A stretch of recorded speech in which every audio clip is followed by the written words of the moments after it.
mas ele é um poema hebraico. Os salmos, eles são escritos na forma de poema. Como nós temos as nossas poesias, né? Nós temos a forma como ela é desenhada, tem uma métrica, tem um ritmo. Obviamente que quando esse texto é traduzido para uma outra língua, muito se perde dessa rima, muito se perde dessa métrica, tenta se encaixar mais ou menos, não é? Mas a tradução não é, em hipótese nenhuma, vai ser perfeita nesse sentido para conseguir captar toda a excelência da poesia, toda a excelência do texto, né? Mas essa poesia aqui, esse texto do Salmo 100, ela tem um esquema, vamos dizer assim, não é? Uma métrica, uma organização que está presente em algumas palavras-chave aqui, que os irmãos vão acompanhar comigo. Celebrem, sirvam, apresentem-se, saibam, entrem, bendigam, rendam. Veja, são expressões que dão o desenho, que dão o contorno, que, vamos dizer assim, explora e expõe a essência dessa música, desse cântico, dessa poesia, que tem como propósito maior louvar e bendizer o nome do Senhor.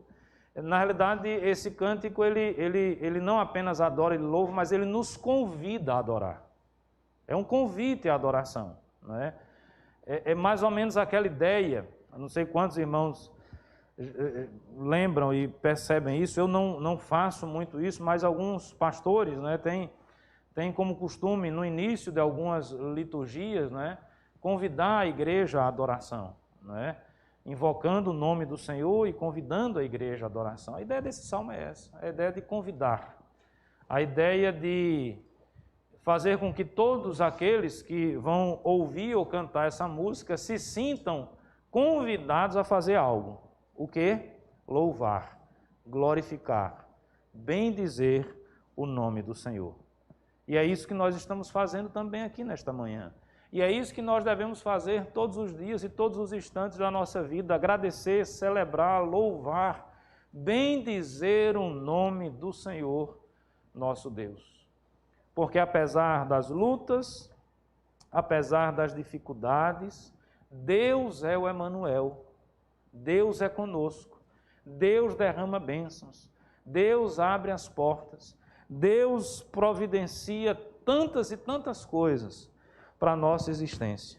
E aí, irmãos, olhando para esse salmo, que é um salmo de ação de graças, que é um salmo de louvor, que é um salmo de adoração, será que nós seríamos capazes de destacar aqui características desse adorador, desta pessoa que vai celebrar a Deus? Quem é o adorador? Quem é aquele que celebra a Deus, não é? Quem é aquele que agradece a Deus? Quem é aquele que louva ao Senhor? Quem é, ou que características se adequam melhor na pessoa e na figura do adorador? E aí eu quero que nós possamos olhar para o texto, tá certo? Você permanece, por gentileza, com a sua Bíblia aberta. E a primeira expressão que salta aos nossos olhos, não é? É já no início desse texto. Celebrem com júbilo. Na sua versão, provavelmente, celebrai com júbilo ao Senhor.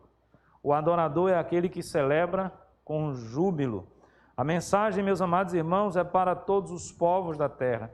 E essa mensagem é a mensagem da alegria.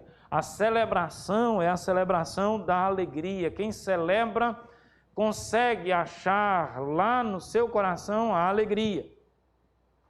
A celebração aqui não é uma celebração fúnebre, não é uma celebração, vamos dizer assim, triste. Ao contrário disso, e bem ao contrário disso. E como eu falei, a gente às vezes faz uma imagem do povo de Israel, do povo de Deus, como um povo assim muito solene, não é?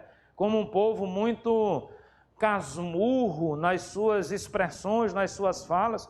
Mas quando nós percorremos o Velho Testamento, por exemplo, nós vamos ver o povo de Deus dançando, o povo de Deus se alegrando, o povo de Deus comemorando vitórias em batalhas, com danças, com vários tipos de instrumentos musicais. instrumentos de corda, instrumentos de percussão, mostrando claramente que o povo de Deus é um povo que celebra e celebra com alegria. Não combina, meus amados irmãos. Vamos pensar aqui como a palavra é alegria, naquele cântico bem conhecido de toda a igreja, né? A alegria está no coração de quem já conhece a Jesus. Vocês acham que combina cantar esse cântico com cara de tristeza? Com o semblante caído? Ou qualquer outro cântico que expresse a nossa gratidão, o louvor a Deus? Veja, vai existir ou vão existir os momentos, e tem salmos para isso também, que vão ser os momentos de lamento, que vão ser os momentos de tristeza, que vão ser aqueles momentos de confissão de pecados, onde a nossa alma está triste, onde a nossa expressão física vai mostrar talvez o sofrimento, talvez a tristeza. Enquanto eu calei os meus pecados, os meus ossos envelheceram. Veja que o corpo, ele reage inclusive a essas situações, mas com certeza, eu não tenho dúvida, existem também aqueles momentos de celebração, de júbilo, e isso deve ser realizado com alegria no coração. Por mais que e lá em casa nós temos essa característica, a nossa alegria é uma alegria muito contida, não é? A Vitória, quem vez ou outra fala das festas lá de casa, é uma festa silenciosa, não tem assim umas músicas muito exaltadas, diferente de outras realidades, eu sei disso. Tem em outras famílias, né, em outros contextos, a expressão da alegria, ela se demonstra de uma forma muito enfática, não é? Mas com certeza existe alegria hoje no nosso coração, pelos 80 anos de minha mãe, pelas vitórias, pelas lutas, e acima de qualquer coisa, meus amados irmãos, por saber que Deus está presente na nossa vida. E acima de tudo, por saber que Deus é o Senhor, não é? A Ele nós oferecemos esse culto, não é ao nome de ninguém, é a Deus. A nossa gratidão é a Deus, a nossa celebração nesta manhã é a Deus, não é? E essa alegria, meus amados irmãos, ela demonstra isso, não é? A certeza da existência de um Deus que é supremo. Nós temos aqui pelas manhãs pregado no Evangelho de João. Os irmãos lembram dos últimos episódios que nós estávamos expondo, não é? A presença do Verbo que se fez carne, que habitou entre nós e que age de forma soberana e sobrenatural muitas vezes na nossa vida.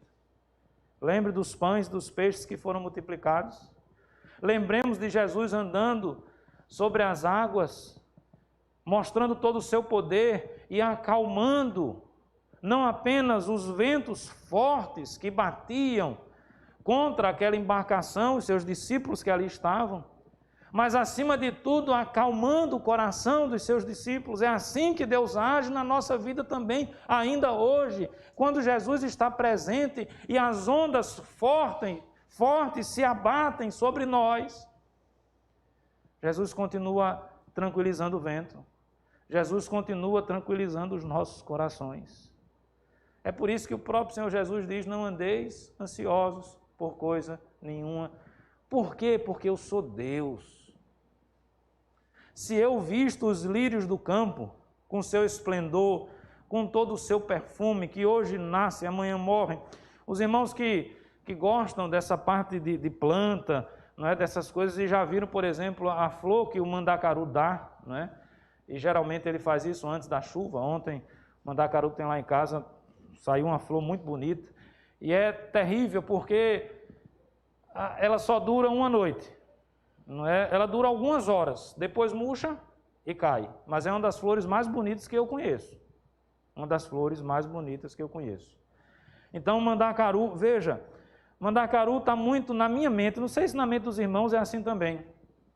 Isso dá até para você escrever um texto bonito, se você quiser, tiver disposto a fazer isso. Mandacaru, para mim, está associado à seca, está associado ao sofrimento, muitas vezes, do sertanejo, não é? Mas mesmo com os seus espinhos, mesmo com a seca, mesmo com toda a natureza, vamos dizer assim, ao seu redor hostil, ele ainda encontra, mesmo que por poucas horas, poucos minutos, a força de produzir uma linda flor que vai encher os olhos de quem vê. Mesmo que aquela flor caia no outro dia, mesmo que ela não sirva mais para absolutamente nada, apenas para ser recolhida e ser jogada no lixo, ou servir como adubo para a terra, mas mesmo assim a beleza ainda está presente, e não é diferente, meus amados irmãos, na nossa vida. E o que o Senhor Jesus está dizendo é: se eu cuido dos lírios do campo, se eu cuido da flor do mandacaru, por que eu não vou cuidar de você? Que vale muito mais, que tem um valor intrínseco muito maior, que é as primícias da criação de Deus, que é a coroa da criação de Deus. Os irmãos compreendem o amor de Deus dispensado sobre a nossa vida, e diante desse entendimento eu pergunto: nós temos motivos, meus amados irmãos, para celebrar? Nós temos motivos para nos alegrar na presença de Deus? Eu não tenho dúvida que nós temos. Eu sinceramente gosto de olhar sempre para o copo que está com metade de água, na perspectiva de que ele está meio cheio e não meio vazio. Nós precisamos ser otimistas, nós precisamos nos alegrar na presença de Deus. O adorador é alguém que adora, mas ele o faz no sentimento da alegria, da felicidade que invade o seu coração. É a alegria que me faz cantar, é a alegria que me faz celebrar, é a alegria que me faz adentrar os átrios do Senhor. Porque Deus é o Criador de todas as coisas. Porque Ele é o Deus da minha vida. Porque Ele é o meu Salvador. E louvado seja o nome do Senhor por isso. Mas o verdadeiro adorador, meus amados irmãos, também, diz o texto no verso 2, é um servo. É interessante essa expressão, não é? A servir ou estar escravo, não é? Geralmente não é uma, como é que eu diria, não é algo que possa, numa perspectiva meramente humana, trazer alegria ao nosso coração.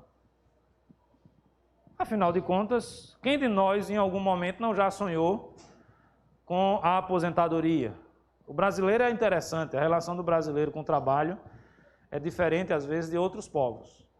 Para o brasileiro, quem é rico? Rico é aquele que não precisa mais trabalhar. Tem dinheiro e não precisa trabalhar. Está com burro na sombra, né? Como diz o ditado, né? Na realidade, o alvo de muita gente é esse. O objetivo de vida de muitas pessoas é: eu quero ganhar sem precisar trabalhar, como se o trabalho fosse algo horrendo, né? A visão que nós temos de trabalho é uma visão... eu não vou aqui trabalhar antropologicamente, nem na sociologia, o que eu penso sobre isso, mas é uma visão que vem deturpada por uma visão de mundo, que não é a visão de mundo bíblica, não é?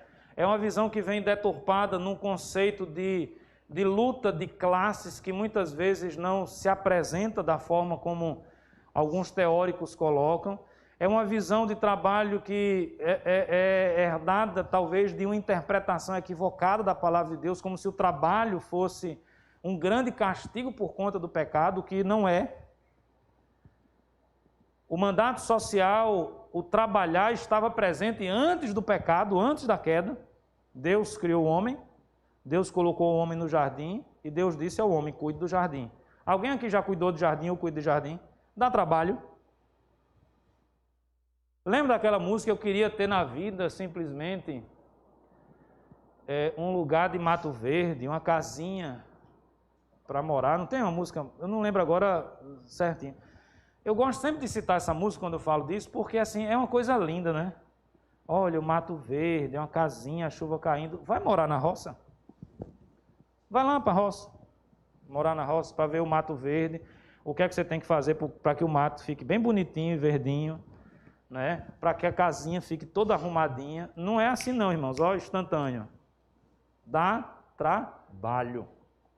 Lá no Espírito Santo, pastor Misael, o pessoal brincava, lá é uma região onde eu pastoreei, né, Coporanga, que tem café, um pouco menos café, né? Mas tem, e muito gado, né?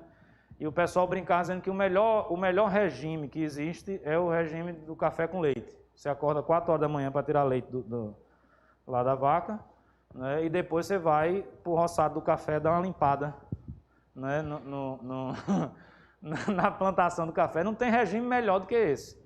É café com leite. Você vai emagrecer, pode ter certeza disso, porque dá trabalho, suga as nossas energias.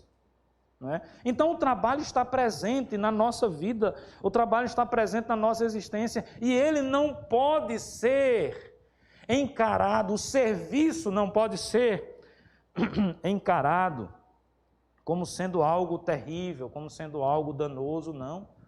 É por isso que o texto diz, servir ao Senhor com alegria. A gente vai lá para Efésios, que fala aquele texto clássico que nós lemos aqui domingo passado sobre a família, o papel da esposa, o papel do marido, e lá tem o papel também do servo, o papel também do funcionário. E como servos, nós devemos fazer o nosso trabalho como se estivéssemos fazendo para quem? Para Deus. Veja, servir ao Senhor não é apenas um momento de celebrar com alegria, mas seja um servo também feliz. Está aqui, verso 2.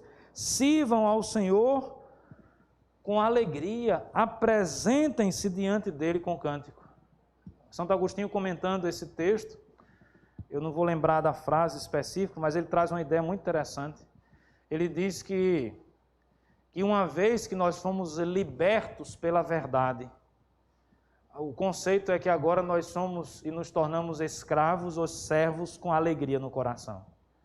Nós nos tornamos servos e escravos porque nós somos libertos. Eu não sei se os irmãos compreendem muito bem esse conceito. Me perdoe se eu não estiver sabendo explicar a contento. Mas a ideia aqui é que é melhor ser servo de Deus, de um Deus justo e verdadeiro, do que muitas vezes ser um escravo das nossas vontades, do nosso próprio pecado, dos nossos desejos. Quantas e quantas pessoas estão escravizadas na sua vida? Você conhece, talvez, realidades de pessoas que têm muito dinheiro, mas são escravas. O dinheiro escraviza, o trabalho escraviza quando não encarado da forma como ele deveria ser encarado.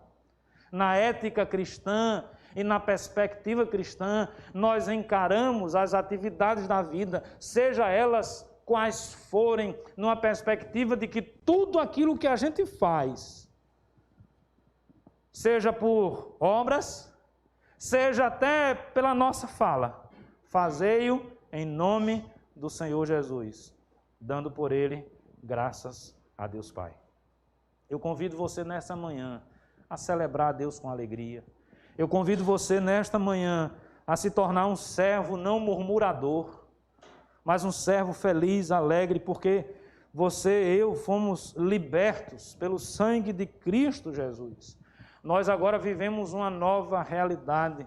Nós não somos mais escravos dos nossos desejos e das nossas vontades. Nós não somos mais escravos de um mundo que é hostil ao nome de Deus. Mas nós somos livres pelo sangue de Cristo. E como livres, nós nos tornamos servos. E como livres, nós nos tornamos escravos do nosso Deus. Essa é uma aparente contradição, que não é contradição, mas que revela toda a grandeza e toda a preciosidade da obra de Deus na nossa vida. Quem é o adorador, meus irmãos? O adorador é aquele que celebra com alegria. Quem é o adorador? O adorador é o servo. Não é apenas aquele que vai chorar, se arrepiar e levantar a mão, mas é aquele que se engaja na obra do Senhor e seja lá qual for a frente. O que é que nós estamos precisando? Nós estamos precisando arrecadar cestas básicas para distribuir com as pessoas. Temos algumas aqui, lembrando aos irmãos, tragam alimento. As pessoas estão precisando. E eu vou servir nessa área. Ou eu vou servir na área da música. Ou eu vou me tornar um missionário, vou me tornar um pastor. Ou eu vou a colocar o meu nome à disposição para ser um presbítero da igreja, um professor de escola dominical, não sei qual é a área, não sei qual é o seu dom, mas o que eu gostaria de dizer para você nessa noite é que no DNA do verdadeiro adorador está o serviço a Deus. E não é um serviço feito com cara feia, não é um serviço feito com murmuração. Está aí no verso 2, sirvam ao Senhor com alegria, apresentem-se diante dele com cântico.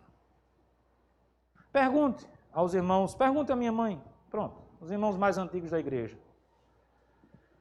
se uma das coisas que eles lamentam depois de certa idade é não poder mais servir a Deus na igreja como eles serviam antigamente. Pergunte àqueles que sempre estiverem engajados na igreja. Eu não estou falando daquele que vem para a igreja a pulso, né? Do filho lá que falta o pai trazer amarrado. Não. Estou falando daquele que tem prazer nas coisas do Senhor.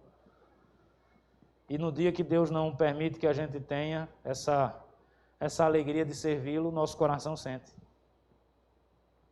O nosso coração sente. Tem muita gente sofrendo, meus irmãos, nessa pandemia. Muitos servos de Deus sofrendo nessa pandemia porque queriam estar na igreja e não podem estar na igreja.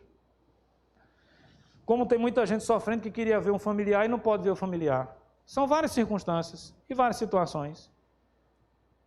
Mas uma delas é essa. O verdadeiro adorador tem prazer de servir. O verdadeiro adorador tem a alegria de servir a Deus.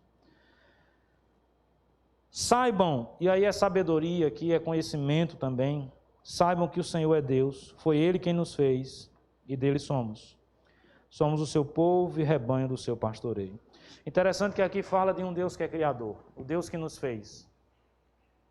Um hebraísta, comentando esse texto, ele fez uma síntese muito interessante, o Alonso Schockel, que me chamou a atenção desse texto, quando ele nos remete a esse Deus que cria, e ele cria, e aí eu estou falando do Israel de Deus, e nós somos o Israel de Deus, o Deus que faz, e Ele nos fez biologicamente, Ele nos fez politicamente, e Ele nos fez religiosamente. Eu vou usar a expressão que ele usou. O que é esse nos fez nesses três aspectos, nessas três esferas? A ideia de que Ele nos fez biologicamente é que nós somos criaturas de Deus. Deus nos criou, é biologia mesmo, tá certo? Ou como a turma gosta hoje, é ciência, né? É biologia. Deus nos criou, nós somos criação de Deus, mas Ele também nos criou e nos fez politicamente falando, em que aspecto, ou socialmente falando, em que aspecto é essa ideia? Nós convivemos em sociedade, nós interagimos com pessoas, mas Ele também nos fez religiosamente. O que significa isso? Ele nos chamou, Ele nos fez participantes da família da aliança. Nós somos salvos, nós somos lavados e remidos pelo sangue do Cordeiro. Logo, meus amados irmãos, nós estamos celebrando porque nós existimos, celebramos porque nós temos um mundo todo ao nosso redor, e celebrando porque, apesar de nós, Deus mandou o seu único Filho morrer na cruz do Calvário, para que todo aquele que nele crê não pereça, mas tenha vida eterna, e em Cristo Jesus nós nos tornamos a grande família da aliança. Ele nos fez religiosamente falando, não é? Ou espiritualmente falando. Ele nos fez. Então veja, saibam disso todos os povos, saibam disso todas as pessoas. Você vai entrar talvez na sua sala lá do colégio ou da faculdade e você vai ouvir o seu professor dizendo que Deus não nos fez. Não existe criação. Não existe essa história de que Deus nos fez biologicamente falando. Como também e se Deus não existe, não é? Numa perspectiva aí nietzschiana, e se Deus de fato não é uma realidade, obviamente que Ele também não nos fez espiritualmente falando. Nós não somos família da aliança. O mundo é hostil a essa verdade. A academia, na sua quase 100%, ou na sua totalidade, quase, nem sei dizer. Ela é hostil a essa verdade, ou a essas verdades. As redes sociais, muitos influenciadores digitais são hostis a esta realidade. Mas nós, servos e servas do Senhor Jesus, o verdadeiro adorador, a verdadeira adoradora, ele tem como que tatuado em seu coração essa certeza. Ele sabe que Deus é o Criador de todas as coisas. Veja o que é que aquela música judaica dizia. O que é que aquela música do povo, da família, da aliança dizia. Saibam que o Senhor é Deus. Eu fico imaginando nas festas, nas celebrações do povo de Israel. É imaginação mesmo. Quase um devaneio, né? Como se minha mente estivesse agora visitando lá as terras de Jerusalém, chamada Terra Santa, né? Aquele povo ali cantando, adorando, aduf, danças, não é? Instrumentos de cordas, instrumentos de percussão, vendo os meninos lá tocando, cantando, a família toda feliz e alegre. E o que é que eles expressavam? O que é que eles falavam? Será que eles estavam cantando um funk de hoje? Para descer até o chão e subir depois, descer de novo? E rebola de lá e rebola de cá. Será que essa é a expressão da alegria do povo de Deus? Se inebriando com substâncias, sejam elas líquidas, sólidas ou no estado gasoso, que vão nos tirar da realidade e nos levar para uma suposta felicidade e alegria? Será que era isso que o povo fazia? Não. Não tenho a menor dúvida.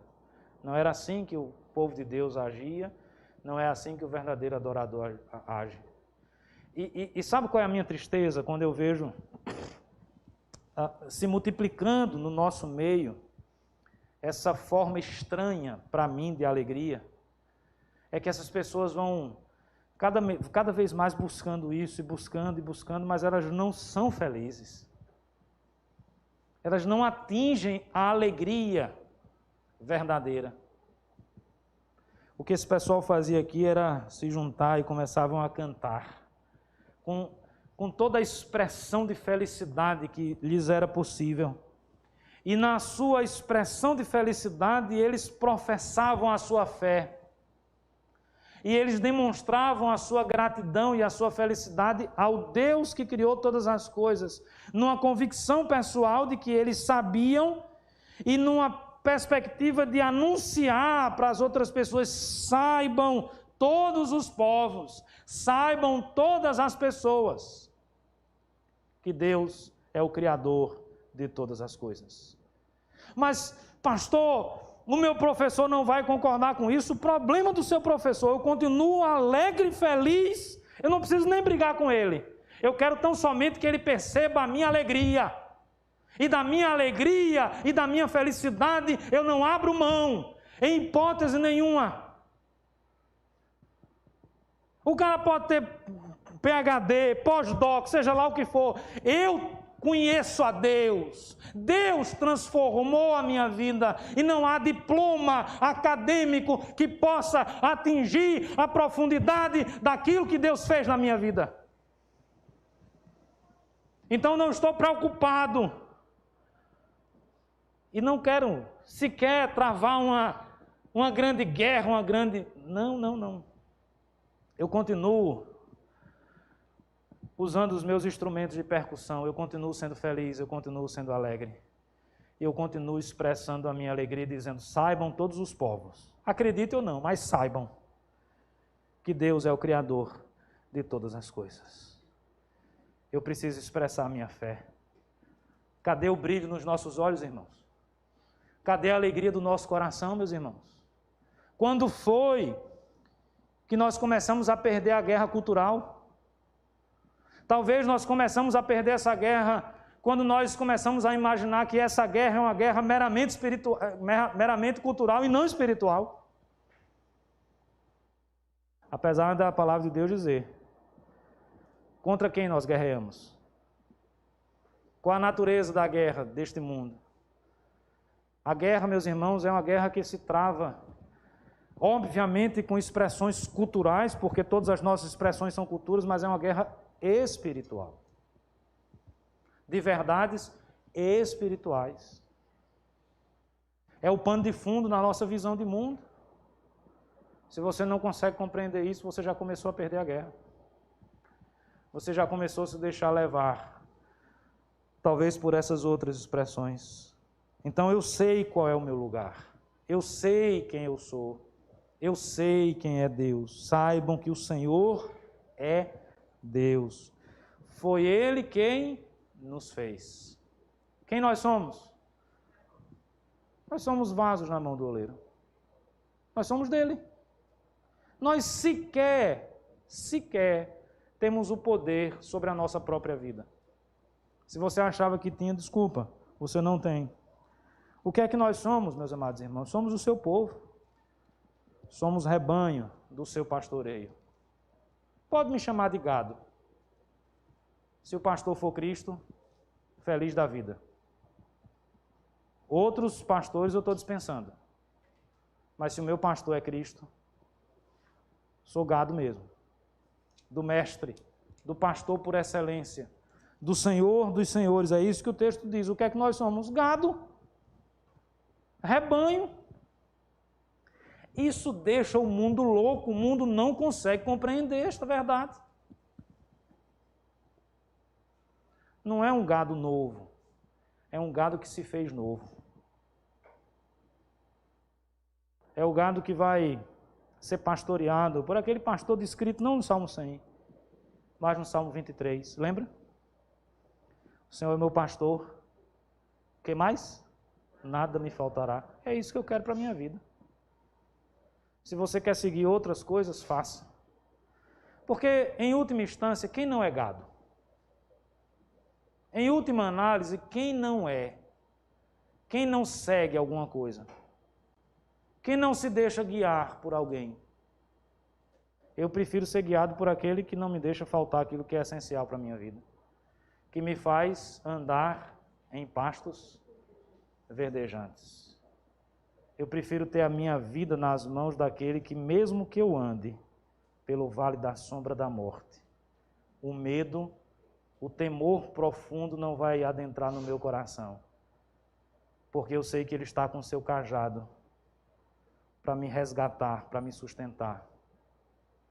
Eu sei que quando eu vejo Jesus andando sobre as águas, voltando para João, e no impulso querer fazer o mesmo e perguntar, Senhor, posso ir ao teu encontro? E ele disser, venha Pedro. E eu começar a andar ao encontro do Senhor Jesus sobre as águas.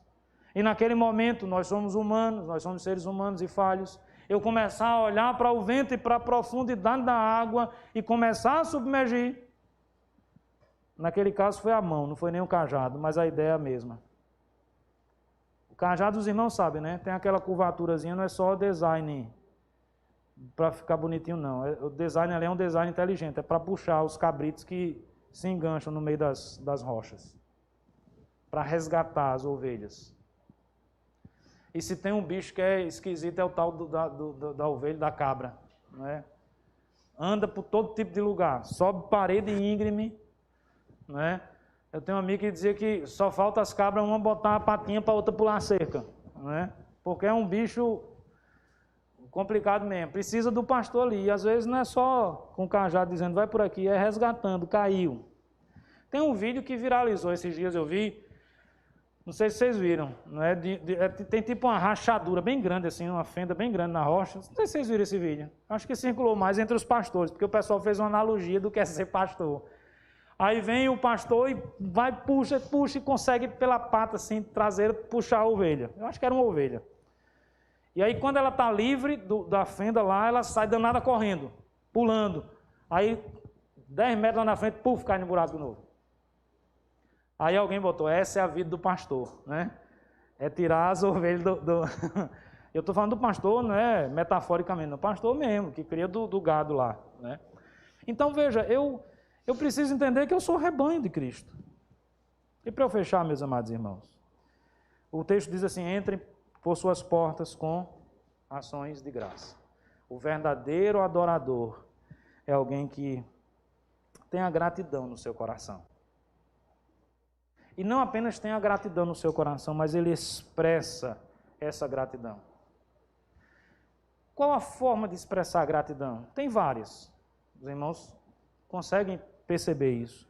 Mas aqui especificamente o texto está dizendo que eles entram, não é, nas suas portas com ações de graças. Eu imagino aqui a ideia do templo, da presença de Deus. Aí é Velho Testamento. Hoje nós não estamos circunscritos a um templo físico, não é? Mas a ideia, veja, entram por suas portas com ações de graças e nos seus átrios, com o quê? Com hinos de louvor. Rendam-lhe graças e bendigam o seu nome. O verdadeiro adorador é alguém que é grato ao Senhor. E ele expressa essa gratidão. Aqui, especificamente, ele expressa a sua gratidão através da música. Essa própria música aqui, hino, é um hino também de gratidão ao Senhor. De louvor ao Senhor. Então é naquele momento que a gente está lá, não é, sei lá, sós com Deus e agradecendo ao Senhor pelas bênçãos derramadas. Que talvez você cante sozinho aquela música desafinada. Talvez não seja a música, você vai agradecer a Deus com oração. Você vai agradecer a Deus com outra expressão. Aqui o texto fala de hinos de louvor. Quando nós adentramos aqui neste local, neste templo, nós o fazemos com o propósito também de louvar a Deus e agradecer. E quando nós cantamos, nós não estamos cantando para nos arrepiar, para a gente chorar. Nós não estamos cantando para a gente ter sensações. Tem muita gente que anda atrás de sensações. Na sétima igreja você não vai ter essa sensação, não. Pode ser que você tenha, do ponto de vista meramente musical, uma sensação ruim. Com todo respeito aos músicos, não estou dizendo que o pessoal é ruim, não. Mas essas sensações de arrepio não vai ter. Porque a gente não incentiva isso, você não vai ter isso.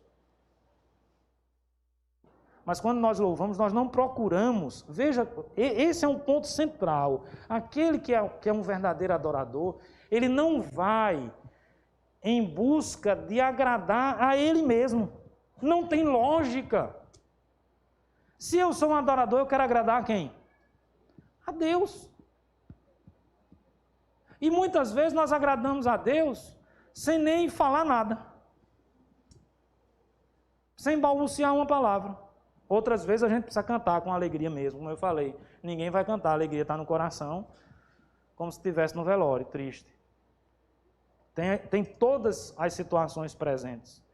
Mas o que eu quero dizer é que aquele que se transforma em verdadeiro adorador é alguém que tem a gratidão no seu coração constantemente.